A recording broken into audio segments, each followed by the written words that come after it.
মাহমৰা সমষ্টিৰ বৰবিল দেওঘৰীয়া ৰাঙলী গাঁৱৰ কৃষক ৰাইজৰ বিস্তৰ ক্ষতি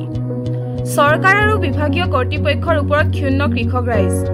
কঠিয়াৰ অভাৱত চিন্তিত কৃষক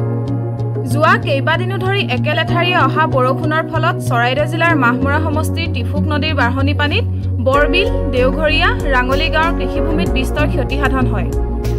গাঁওখনৰ কৃষিভূমি বানৰ কবলত পৰি কৃষি নষ্ট হোৱাত কৃষক ৰাইজ বিপাঙত পৰিছে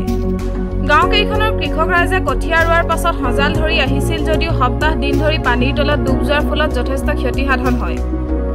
গৰিষ্ঠ সংখ্যক কৃষকে কঠিয়া তুলিও বানপানীৰ বাবে কঠিয়া ৰুব নোৱাৰি নষ্ট হৈ পুনৰ কঠিয়াৰ বাবে চিন্তিত হৈ পৰিছে কিছু লোকে কঠিয়া পুনৰ ক্ৰয় কৰি জমা হৈ থকা পানীতে পুনৰ ৰোপণ কৰিছে যদিও শেহতীয়াকৈ হোৱাৰ বাবে উৎপাদন হ্ৰাস হোৱাৰ সম্ভাৱনা অধিক হৈ পৰিছে গাঁও কেইখনৰ কৃষক ৰাইজৰ প্ৰতি বছৰে এনে দুৰ্যোগ হয় যদিও বিভাগীয় কৰ্তৃপক্ষই দৃষ্টিগোচৰ কৰিও আজিকো প্ৰতি কোনো ধৰণৰ ব্যৱস্থা গ্ৰহণ নকৰাৰ অভিযোগ উত্থাপন কৰিছে আনহাতে গাঁও কেইখনৰ মাজেদি অসম মালাৰ নামত নিৰ্মাণ হৈ থকা পথটি বহলকৈ নিৰ্মাণ কৰিবলৈ গৈ পথত সংযোগ কৰা পানী পৰিবাহী পুলবিলাক সঠিককৈ নিৰ্মাণ নকৰি ঠেক কৰি দিয়াৰ উপৰি বহুতে নিজা পটুলিসমূহ বান্ধি দিয়াৰ বাবে উক্ত নদীখনৰ মাজেদি পানী ওলাই যোৱাত বাধাৰ সৃষ্টি হৈ এনে পৰিস্থিতিৰ সৃষ্টি হৈছে বুলি কৃষক ৰাইজে অভিযোগ উত্থাপন কৰিছে গাঁও কেইখনৰ প্ৰায় হাজাৰ অধিক পৰিয়ালৰ ক্ষতি সাধন হৈছে যদিও চৰকাৰ আৰু বিভাগীয় কৰ্তৃপক্ষই কোনো খবৰ নকৰাত গাঁও কেইখনৰ কৃষক ৰাইজ ক্ষুণ্ণ হৈ পৰিছে মাহমৰাৰ পৰা Farid Ali report any voice আমি চক আমি মাহমৰা সমষ্টি বৰবিলৰ বাসিন্দা হয় কিন্তু আমাক প্ৰতি বছৰে এনেকুৱা ধৰণৰ জুৰুলা কৰে আমাক টিফুক নৈখনে ভাবিব নোৱাৰি আৰু এইবাৰ পুনৰ আমি আগত এবাৰ ৰুই গৈছো এতিয়া আকৌ এই ভাদ মাহত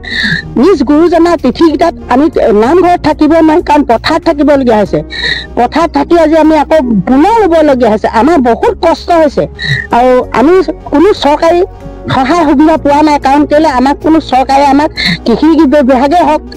আন কোনোবাই হওক আমাক মানে এই ৰোৱাৰ কাৰণে আমাক ধৰি লওক কঠীয়া যোগাৰ কৰি দিব পৰা নাই আমি সঁচাকৈ আমাক টিফুক নৈখনে এনেধৰণৰ জুৰুলা কৰিছে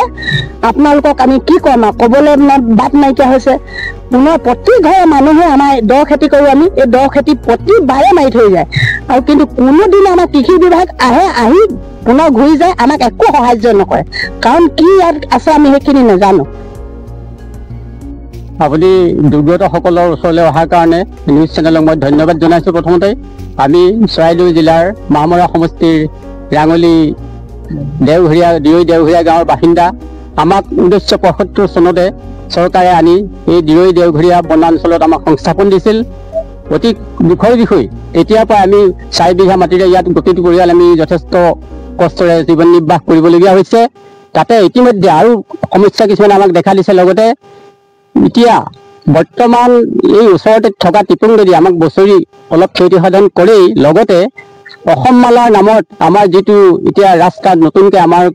পদূলিত নিৰ্মাণ কৰা হৈছে সেই ৰাস্তাটো যথেষ্ট বহল হোৱাত আগৰ যিটো পানী যোৱা নলা আছিল সেই নলাটো যথেষ্ট ঠেক হৈ যোৱাৰ ফলত আমাৰ ইয়াত অলপ বৰষুণ দিলেই খেতিপথাৰৰ পানী সম্পূৰ্ণ উপঙি উঠে আৰু কৃষকে খেতি কৰিবলৈ নানান অসুবিধাৰ সৃষ্টি হয় আৰু লগতে এই ৰাস্তাটো বনোৱাৰ ফলত যিটো নলা আছিল এই নলাটো বিভিন্ন লোকে নিজৰ ঘৰলৈ যোৱা পদূলিবিলাক ৰাস্তাটোত ঠেক কৰি বন্ধ কৰি দিয়াৰ ফলত সেই পানীটো টিপুং নদীত পৰাত অলপ বাধা আহি পৰিছে গতিকে সেইকাৰণে আমাৰ ইয়াত বাৰে বাৰে খেতিপথাৰ নষ্ট হৈছে এতিয়াও এই বছৰো এয়া আমি দেখিয়ে আছোঁ যথেষ্টখিনি আমাৰ খেতিখনে হয়তো দুবাৰ ৰুইও মানুহে সুফল লাভ কৰিব পৰা নাই আৰু পানীৰ পৰা যিখিনি কঠীয়া উঠাই থৈছিল বানপানী আহি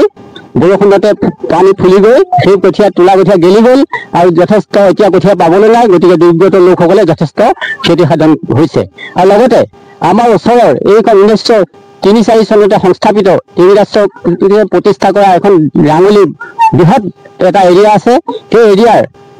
অতি সহজ সৰল লোক এখেতসকল গতিকে তেখেতসকলৰ এয়া পথাৰ এতিয়া হাবিয়ে ভৰি আছে গতিকে তেখেতসকলৰ যথেষ্টখিনি ক্ষতি হৈছে বুলি আমি চৰকাৰক অৱগত কৰিছে এই চেনেলৰ যোগেদিয়ে গতিকে চৰকাৰে যথেষ্টখিনি আমাক